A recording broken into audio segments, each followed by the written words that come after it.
They came for him without warning. The morning sun had barely warmed the cracked sidewalks of Willow Creek when the knock came. Hard, sharp, unforgiving. Thomas Cole looked up from his kitchen table, mug of tea trembling in his hand. Another quiet morning, shattered. Another knock, louder, urgent. He shuffled to the door, hesitant. Old instincts stirred. Not fear, but a familiar ache. He had lived long enough to know when the world decided to turn against someone. The moment he opened the door, 3 officers stood there, one already reaching for cuffs. "Thomas Cole," the lead officer asked, voice clipped. Thomas blinked, confused. "Yes, what's this about?" The officer didn't answer. "You're under arrest for suspicion of burglary dash." The words hit like a blunt object. Thomas's mouth opened, but no sound came.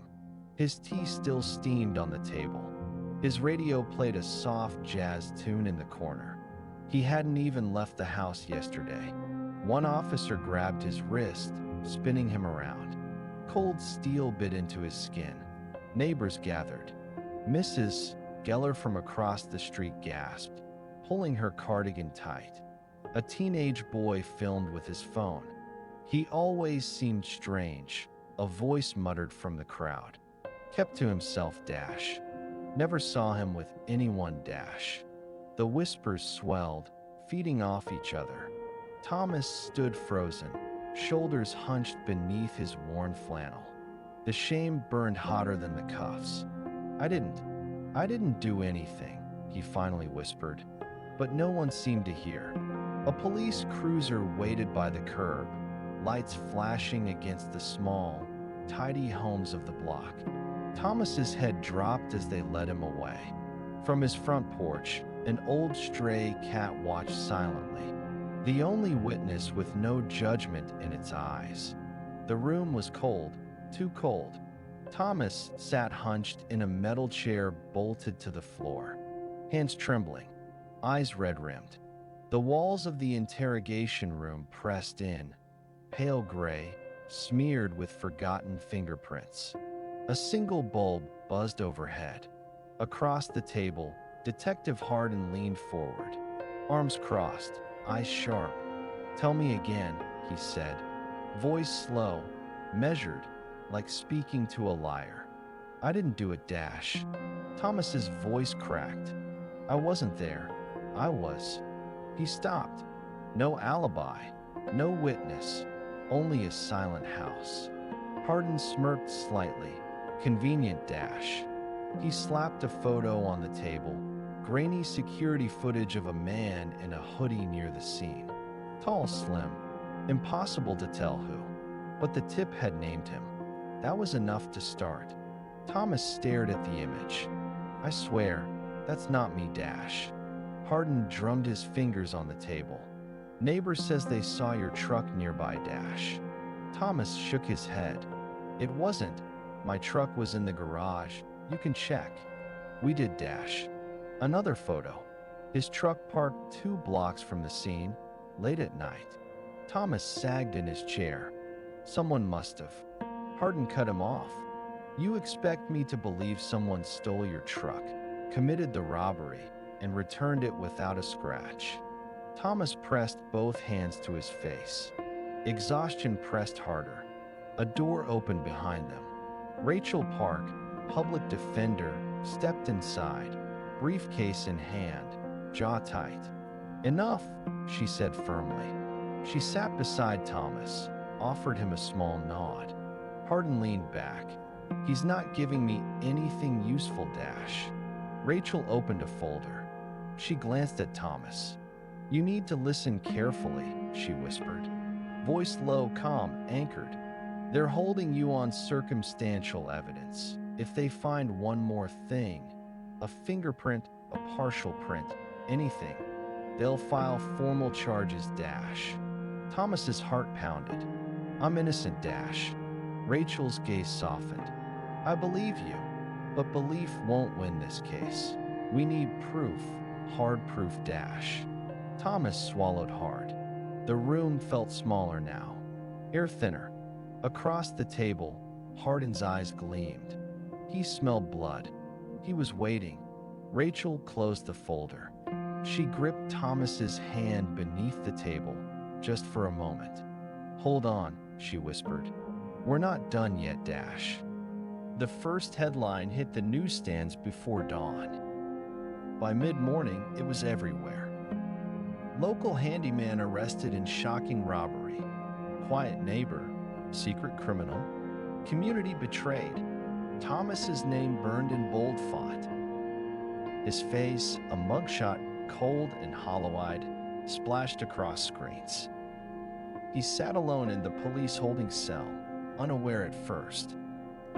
But the guard's sideways glance said enough. When they released him on bail, the world had already turned. The walk from the courthouse to his truck was endless. Phone cameras followed. Questions flew like knives.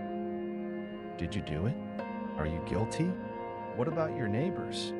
Thomas kept his head down. No answers.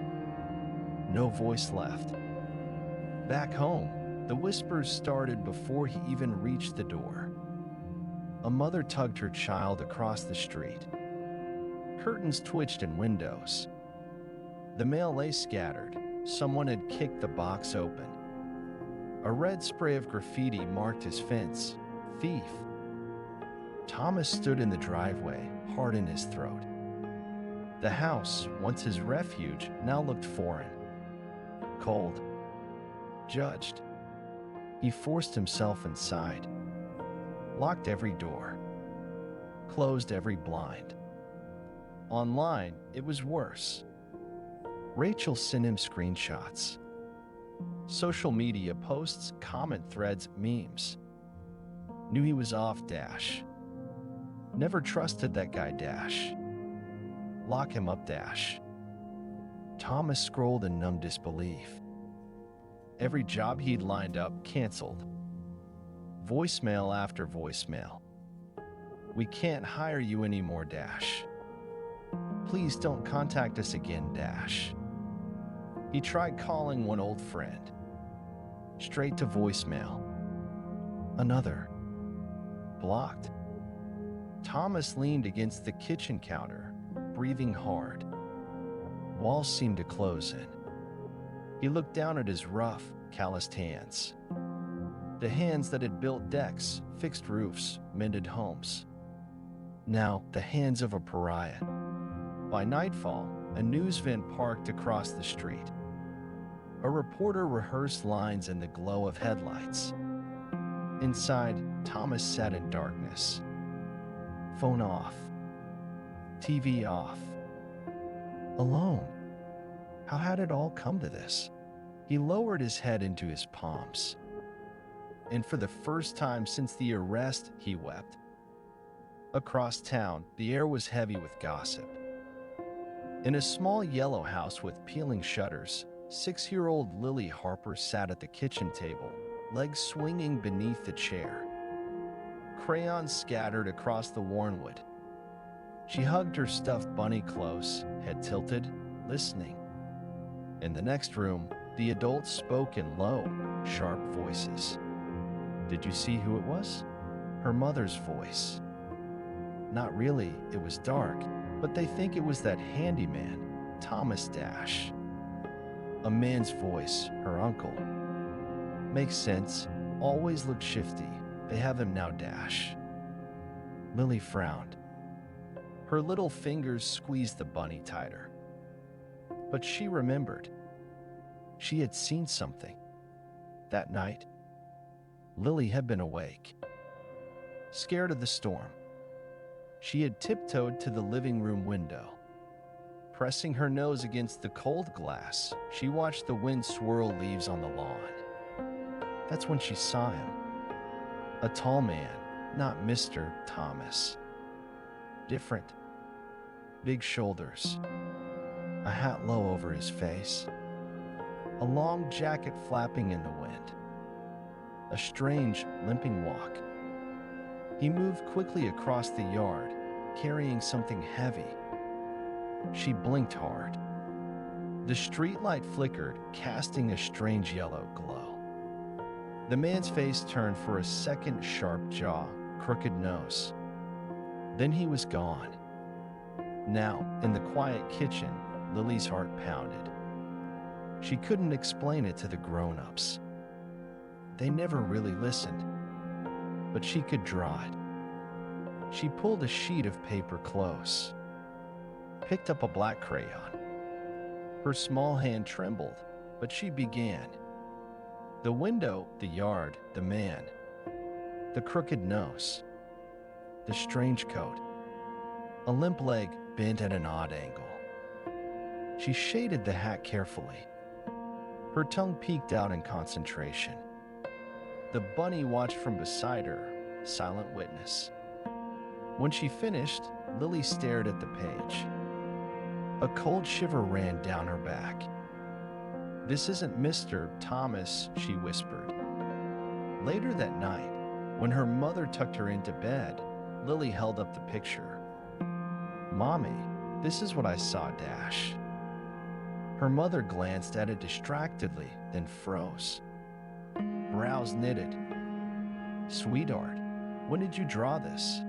"Now, I remember, he wasn't Mr. Thomas Dash." A pause. A flicker of doubt in her mother's eyes.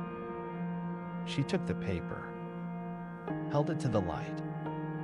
A beat, then another. Finally, her voice soft.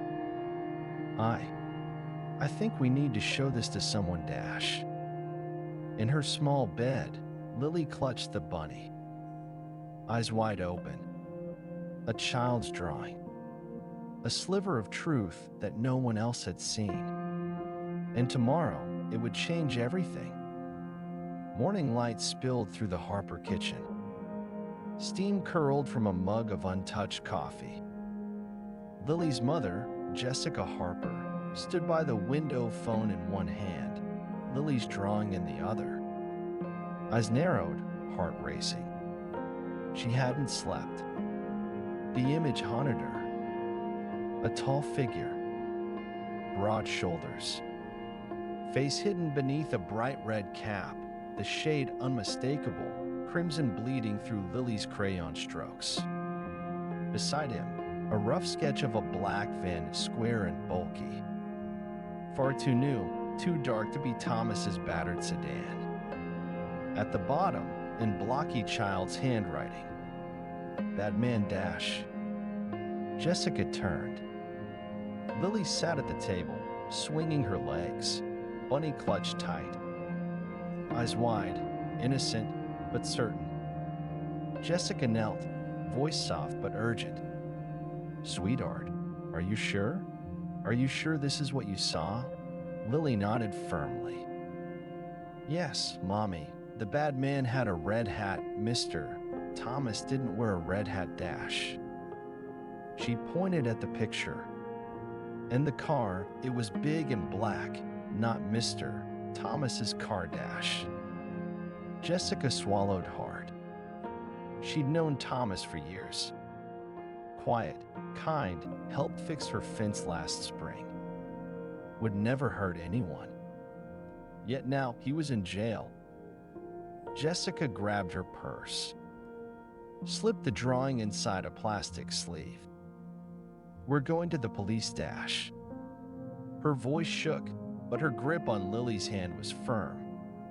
Later, at the precinct, stark white walls and a too-cold waiting room. Jessica stood before Detective Ramirez, voice trembling but resolute.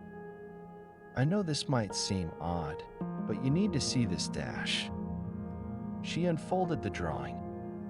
Ramirez leaned forward, skeptical, then froze, brows furrowed. "A red cap," he echoed, finger tracing the thick crayon lines. "A black van." Jessica nodded. "She's very bright, very observant, and she's certain she watched from the window, Dash." Ramirez stood abruptly, motioned to a colleague. "Pull traffic cam footage from the east side, timestamp 2 nights ago."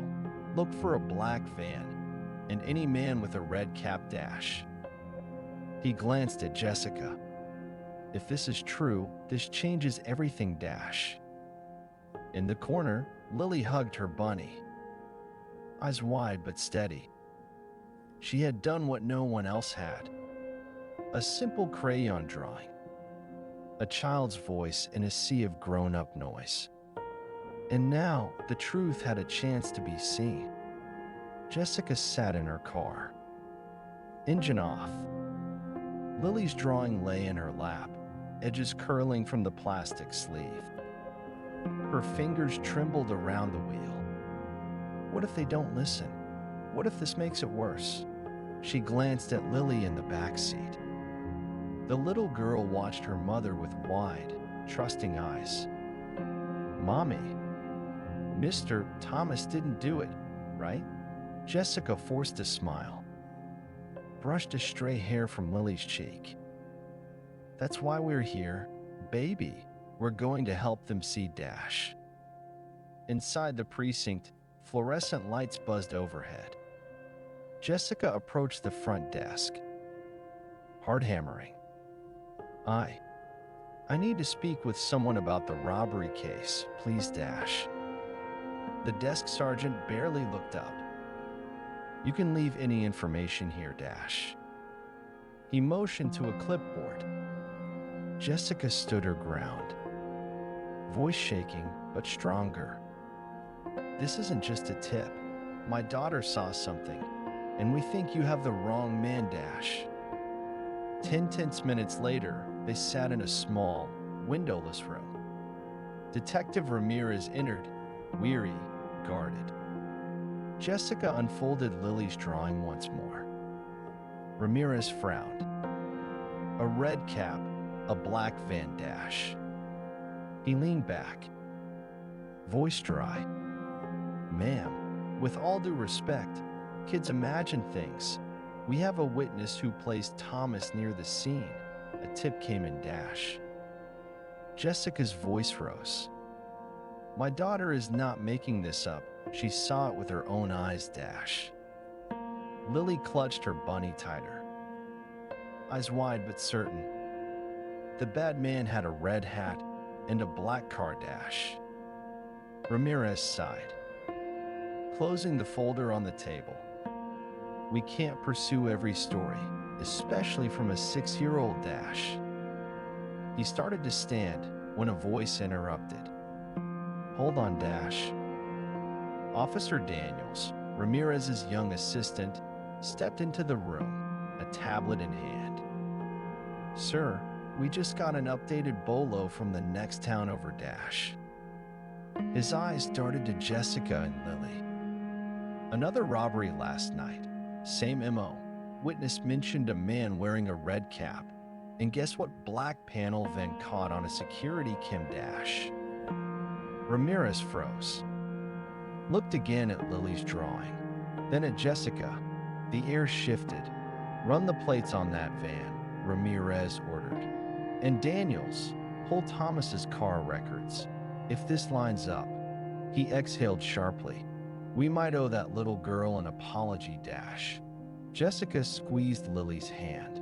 Tears stung her eyes. A mother's doubt turned to hope. A child's drawing turned to evidence. And the cracks in the case had just begun to show.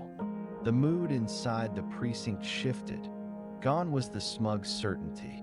Now, a low hum of tension, unspoken questions hanging in the air. Detective Ramirez stood at the evidence board, eyes narrowed. On the screen behind him, the grainy security footage played in a loop. A tall man in a red cap, shadowed face, shoulders hunched. In the corner of the frame, the faint outline of a black van pulling away from the curb. Daniels entered, clipboard in hand. Breathless, we got a hit.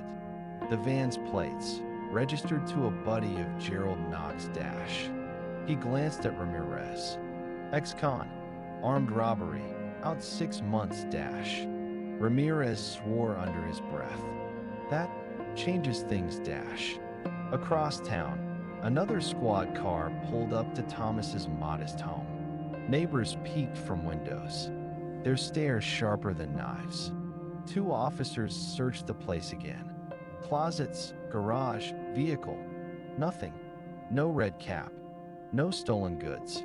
No black van. Just an aging sedan parked outside. And a collection of worn tools, paint cans, and secondhand books. Back at the station, Ramirez called a meeting. Voice low, measured. "We've got a problem, Dash." He tapped the board. Witness reports said Thomas was near the scene. Not at it. No physical evidence links him. Meanwhile, he pointed to the paused footage, the red cap frozen mid-frame. "We have a vehicle, a known associate, and a new potential suspect, Dash." Daniels glanced at the team. "You're saying we might have arrested the wrong guy?" Ramirez met his gaze. "I'm saying it's time to stop assuming, Dash."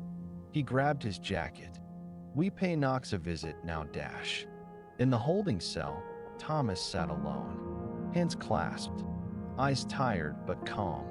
Somewhere in the corner of his heart, a flicker of hope stirred. Not because anyone had apologized, not because the headlines had changed, but because one child's crayon drawing had opened a door he thought was sealed. And now, the truth was beginning to walk through it. Rain slicked the pavement as two unmarked cruisers rolled up outside a rundown garage on the edge of town. The place sat in a forgotten alley, rusted siding, broken lights, weeds clawing through the cracks. Detective Ramirez stepped out first, gun holstered, eyes sharp. Behind him, Daniels and two uniformed officers flanked the door, a warrant in hand, a hunch burning in his gut. This was it. Bang, bang, bang. "Police. Open up." No answer. Ramirez nodded. One swift kick, the door crashed open. Inside, dim light, the smell of oil and cigarette smoke. A black van sat in the center. License plate, a perfect match. To the right, shelves lined with tools, boxes, and something red dangling from a hook. A worn red cap. Ramirez moved fast. Daniels pried open a nearby crate. Jewelry, watches, small electronics. Items matching the stolen inventory. Footsteps echoed. From the back room stumbled Gerald Knox. Late 40s, gaunt, unshaven, eyes wild, but cornered. He froze. Ramirez's voice cut through the air, low and unrelenting. "Gerald Knox, you're under arrest for burglary and obstruction of justice, Dash." Cuffs snapped shut. In the cruiser, Knox sat slumped. Rain tapped the window like a metronome. Finally, his voice cracked the silence. "I didn't mean to set him up, just needed him off my back, Dash." He let out a bitter laugh. "Didn't think a kid's damn drawing would undo me, Dash." Back at the precinct, Ramirez stared at the red cap sitting on the evidence table. So simple, so damning. He shook his head. One child, one drawing, one truth no adult had bothered to see. When the phone rang in the holding cell block, Thomas sat up, heart thudding. Moments later, the door buzzed open. Ramirez entered. No swagger, no arrogance, just quiet eyes. "Mr. Thomas, you're free to go, Dash." Thomas stood slowly, bewildered. Ramirez met his gaze. "We owe you an apology, Dash." No words came, just a nod, a tear. A life returned, though never quite the same. The heavy steel doors groaned open. Thomas stood frozen in the threshold of the precinct. Free, but hollow. Dark circles bruised his eyes. His clothes hung loose on his frame. A man weathered by days of fear and years of loneliness. For a moment, he couldn't move. Was this real? Then a voice. "Mr. Thomas." Small, clear, hopeful. Across the rain-slicked courtyard, Lily tugged free from her mother's grasp. Tiny feet slapped the concrete. In one fist, a crumpled piece of paper. In the other, courage far beyond her years. Her mother chased behind, calling her back, but Lily kept going, straight to him. Thomas dropped to his knees as she reached him. Tears welled before he could speak. She stood before him, wide-eyed, heart thumping, held up the drawing like a shield, voice trembling. I told them it wasn't you, Dash. The world blurred around him. Cameras clicked, voices murmured. But Thomas saw only her. This little girl, this bright, stubborn spark who'd believed him when no one else had. His voice broke as he whispered, "You saved me, sweetheart, Dash." A shuddering breath. A hand reached out, tentative, reverent, to brush her hair back. "You saved my life, Dash." Lily's small arms wrapped tight around his neck. For the first time in days, in years, Thomas held someone. Not in fear, not in shame, but in gratitude, and in the purest kind of love. Behind them, her mother wept quietly. Detectives watched in stunned silence. One small truth, drawn in crayon, had unraveled a lie and restored a man. Weeks later, the sun rose softer these mornings, not because the world had changed, but because one man now saw it differently. Thomas stood on his small front porch, hands stained with paint, a half-repaired fence behind him, a stack of unopened letters from those who had once whispered behind their curtains. He picked one up, read a single line. "I'm sorry, we were wrong, Dash." No signature, but the gesture mattered. The town didn't throw parades, didn't offer grand forgiveness, but doors opened again when Thomas passed. Eyes met his, instead of darting away. A nod here, a handshake there. The slow, aching work of rebuilding. Not walls, but trust. Across town, in the bright lobby of the police station, a new frame hung on the wall. It wasn't a commendation or an award. It was Lily's drawing. A tall man, a red cap, a black van, and, in careful child scrawl, "The man I saw, Dash."